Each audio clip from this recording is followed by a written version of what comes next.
ఇదే కదా కథానందలహరి, ఇది కమ్మని కథల లాహిరి, కమ్మని కథల లాహిరి, ఇది కమ్మని కథల లోహిరి. కథానందలహరి సభ్యులకు శ్రేయోభిలాషులకు మా నమస్కారం. నేటి కథ సెల్యూట్. రచన సమర్పణ చిర్రావూరి మదన్ మోహన్. 12 ఏళ్ళు నిండిన రాంబాబు 6వ తరగతి చదువుతున్నాడు. అతని ఈడు పిల్లలందరూ 7, 8 తరగతుల్లో ఉన్నారు. రాంబాబు చదువులో కాస్త స్లో, కానీ ఆటలు మాటలు పాటలు పోట్లాటల్లో రాంబాబు చాలా ఫాస్ట్. క్లాసులో దిద్దిన పరీక్ష పేపర్లు, ప్రోగ్రెస్ రిపోర్ట్లు ఇచ్చేటప్పుడు పంతుళ్ళు రాంబాబును చూసి చెడిపోకండి, వాళ్ళ నాన్న పోలీసు, ఆయన తర్వాత వీడికి ఆ ఉద్యోగాన్ని పువ్వుల్లో పెట్టిస్తారు, కాబట్టి వాడు చదువుకోకపోయినా వాడికి ఏం నష్టం లేదు అని అనేవాళ్ళు. ఆ మాటలు విన్న రాంబాబుకు నిజంగానే తనకేదో పోలీస్ జాబ్ రెడీగా ఉందన్న తృప్తి, ఆశ కలిగించింది. అందుకే చదువు మీద శ్రద్ధ కన్నా అశ్రద్ధనే ఎక్కువగా చూపాడు. నిజమే, రాంబాబుకు వాళ్ళ నాన్నంటే గర్వం.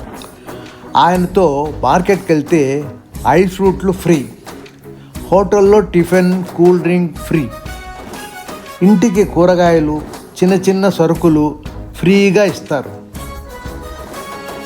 అక్కడ కొట్టు వాళ్ళందరూ నాన్నను చూసి సెల్యూట్ కొడతారు. అది చూసిన రాంబాబుకు ఎంతో గర్వంగా ఉండేది. కానీ రాంబాబుకు తన తండ్రి తెచ్చిన సామాన్లలో కొంచెమే అమ్మకిచ్చి మిగిలినవి పెద్ద సంచిలో వేసుకుని సైకిల్లో వేరే ఎక్కడికో తీసుకెళ్ళేవాడు. ఎక్కడికి అని ఆ చిన్న బుర్రకు అప్పుడు అర్థం కాల. ఎలక్షన్లు దగ్గర పడ్డాయి. ఆ రోజు రూలింగ్ పార్టీ వారి ఎలక్షన్ మీటింగ్.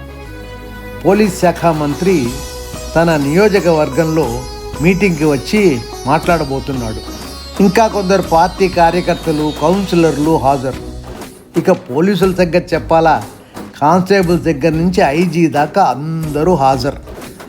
గొప్పగా మీటింగ్కు తన మిత్రులతో వెళ్ళిన రాంబాబుకు అక్కడ ఒక పెద్ద జ్ఞానోదయం కలిగింది. తను అనుకున్నట్టు తండ్రి ఓ గొప్ప పోలీస్ కాదు.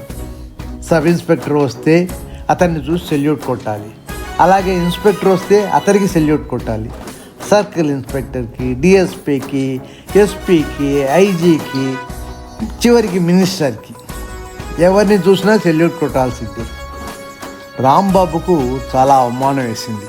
ఇంతలో ఒక ట్రేలో కాఫీలు, టీలు తీసుకెళ్ళి అక్కడి కొద్దరికి తన తండ్రి ఇవ్వటం చూశాడు. అలాగే స్టేజ్ మీదకి సోడాలు, కూల్ డ్రింకులు మోసుకెళ్ళి పెట్టడం, వాళ్ళు చెప్పిన మాటలకు అస్తమానం సెల్యూట్ కొట్టడం చూస్తున్న రాంబాబుకు రక్తం ఉడికిపోతున్నది. లాభం లేదు, తను కూడా బాగా చదువుకొని పరీక్షలు పాస్ అయి ఐజీ అయిపోవాలి అనుకుంటుంటే ఆ ఐజీ వెళ్ళి అక్కడ వచ్చిన మినిస్టర్కు సెల్యూట్ కొట్టాడు. వెంటనే రాంబాబుకు పార్టీలో చేరిపోయి పోలీస్ శాఖ మంత్రి కావాలన్న సంకల్పం కలిగింది. వెంటనే మనసులో భవిష్యత్తులో మంత్రిగా మారడానికి నిశ్చయించుకున్నాడు. ఎలక్షన్ జరిగి రిజల్ట్లు వచ్చాయి. మంత్రి గారి పార్టీ ఓడిపోయి కొత్త మంత్రివర్గం వచ్చింది. ఆ ఫంక్షన్ కూడా రాంబాబును వాళ్ళ నాన్న తీసుకెళ్ళాడు. అయిష్టంగానే ఆ కార్యక్రమానికి వెళ్ళిన రాంబాబుకు ఓ కొత్త జ్ఞానోదయం. ఈ రాజకీయ నాయకులు అప్పుడప్పుడు మారుతుంటారు, కానీ ఐజీలు, పోలీస్ కమిషనర్లు పర్మనెంట్గా ఉంటారు. కనుక తను కూడా కష్టపడి చదివి ఐపీఎస్ పాస్ అవ్వాలని తీర్మానించుకున్నాడు.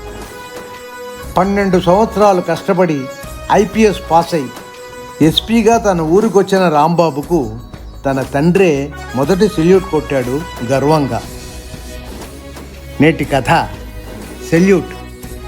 రచన సమర్పణ చిర్రావూరి మదన్ మోహన్.